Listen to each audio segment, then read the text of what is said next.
The Battle of Britain was one of the most crucial battles of World War II, fought between the German Luftwaffe and the Royal Air Force over southern England from July 10th to October 31st, 1940. It was the first battle in history to be fought entirely in the air, and the German objective was to gain air superiority in order to launch a ground invasion of Britain, codenamed Operation Sea Lion.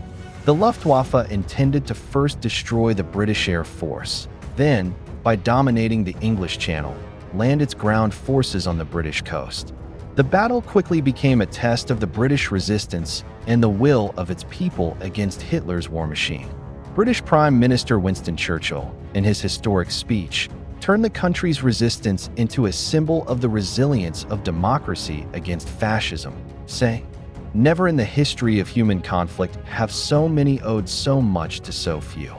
Before the start of this war, Germany had managed to conquer countries such as Poland, Denmark, Norway, the Netherlands, Belgium, and finally France in a few months by using the tactic blitzkrieg.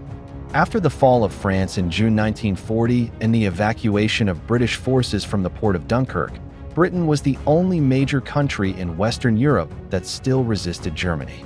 Hitler initially had little desire to continue the war with Britain and even hoped that the country would make peace with Germany. But after Churchill rejected this idea, he decided to break the British Air Force through massive air attacks, weaken the morale of the people, and prepare the ground for a ground invasion. This decision was considered a necessary way to the final defeat of the country, given the geopolitical conditions and the island location of Britain. In terms of military equipment and resources, the Luftwaffe used fighters such as the Messerschmitt Bf-109 and Bf-110 and long-range bombers such as the Heinkel He-111, Dornier Do-17, and Junkers Ju-88. The famous Ju-87 Stuka bomber also played an important role in the early stages of the war, but was vulnerable to British air defenses. On the other hand, the Royal Air Force was equipped with powerful Supermarine Spitfire and Hawker Hurricane fighters. Although the Hurricanes were simpler and cheaper, they played a vital role in intercepting German bombers. The British decisive advantage was in the extensive use of ground-based radar.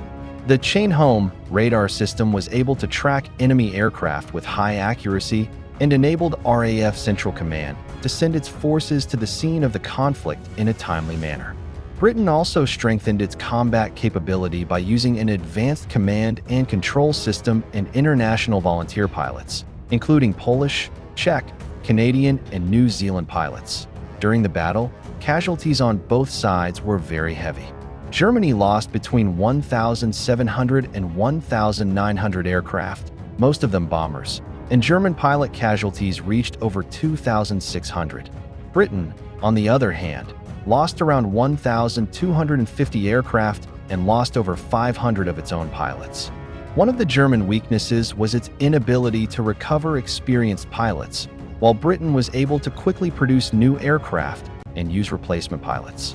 More than 23,000 British civilians also died as a result of German bombing, especially in the so-called Blitz attacks that began in September 1940 and targeted cities such as London, Coventry, and Liverpool. Although the attacks inflicted heavy casualties, they failed to break the spirit of the people. In the end, the German failure to gain air superiority meant the cancellation of Operation Sea Lion and the halting of the German advance into Western Europe. This was the first serious defeat of the Nazi German army in World War II and a turning point in the war's turn in the Allies' favor. Victory in the Battle of Britain not only prevented the fall of England, but also laid the foundation for the continued global resistance to fascism. Britain remained an important base from which to launch future operations, including the Normandy invasion in 1944. After the defeat in Britain, Hitler turned his attention to the Eastern Front and launched a massive invasion of the Soviet Union in June 1941. Historically and psychologically, the Battle of Britain proved that the German war machine was also defeatable and that national will could withstand a massive military offensive.